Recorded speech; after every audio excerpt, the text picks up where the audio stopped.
আসসালামু আলাইকুম। Hello everyone, চলো তোমাদেরকে দেখাই আজকে বিকেলবেলা আমি কি কি কাজ করছি। আজকে দুপুরবেলা খাওয়া দাওয়া করার পরে ঘরের ভিতরে এত বেশি গরম ছিল, তাই ভাবলাম বাইরে থেকে একটু ঘুরে আসি। আর সাথে ছিল আমার বান্ধবী, আর ওর কাছে দুটি গোলাপ ফুল ছিল, আর ওই গোলাপ ফুল দুটি আমাকে দিয়ে বলে তুই কিছু একটা কর। আর সাথে সাথে আমার মাথায় একটা বুদ্ধি আসে, তো চলো তোমাদেরকেও দেখিয়ে দিই। এই গোলাপের সাথে যেহেতু ডাল আছে, তাই ভাবলাম চারা করে ফেলি। এই চারা করার জন্য এখন আমার একটি টব লাগবে, তো আমি টব একটি বোতল কেটে বানিয়ে ফেললাম। তারপর গোবরের ফাঁস আর মাটি একসাথে ভালোভাবে মিক্স করে নিব। আর এই মিক্স করার কাজটা কিন্তু একদমই আমি করিনি, সবগুলো আমার বোন নিজের হাতে করেছে। আর এখন এই গোবরের ফাঁস ও মাটি খুব ভালোভাবে মিক্স করে নিয়েছে। এই কাজগুলো আমরা খুব কষ্ট করে করলেও এই ডাল থেকে চারা আসে কিনা সেটা আমরা জানি না। তারপরে অনেক আশা নিয়ে এই ডালগুলো লাগাইছি, দেখি কি হয়। এই ডালের কাটা জায়গাগুলোতে আমরা অ্যালোভেরা জেল লাগিয়ে দিই। অ্যালোভেরা জেল লাগানো হয়ে গেছে, এখন আমরা এই ডালগুলো টবের ভিতরে লাগিয়ে দিব। আর এই ডাল দুইটা টবের ভিতরে লাগানোর পর মনে হচ্ছে নার্সারি থেকে গোলাপের চারা কিনে আনছি। আর আমার বোনটা আমাকে এত বেশি ভালোবাসে যে আমাকে দিয়ে কোনো কাজই করায় না, সবকিছু সে নিজে একাই করেছে। তো যাই হোক, ডাল দুইটা টবের ভিতরে লাগানোর পর একটু পানির ছিটা দিয়ে দিছিলাম। আর এই তো সব কাজ কমপ্লিট। এবার তোমরা একটু বেশি বেশি দোয়া করো যাতে করে এই ডাল থেকে একটু চারা হয়।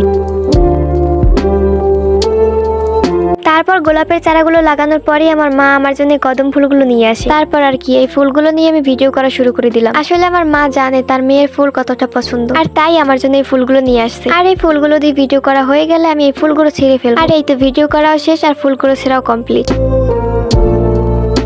তারপর ফুল ছেঁড়া শেষ করে গাছ থেকে বড় একটি আম পারলাম। আর এই আমটাকে এখন আমরা সবাই মিলে খাবো। আম গাছটা অনেক বড় হওয়ার কারণে আমটা গাছ থেকে পড়ে ফেটে গেছে। আর যে করেই হোক এই আমটা আজকে আমি কাটতে পারবো না, সেই জন্য নিয়ে চলে আসলাম আমার বান্ধবীর কাছে। আর আমার বান্ধবী খুব ভালো মানুষ, সেই জন্য সে নিজের হাতেই আমটা আমাকে কেটে দেয়। তো যাই হোক, আম তো কাটাকাটি শেষ, এখন আমরা সবাই মিলে আমটাকে খেয়ে ফেলবো। তো এই ছিল আজকের ভিডিও। সবাই ভালো থাকবে, সুস্থ থাকবে। আল্লাহ হাফেজ।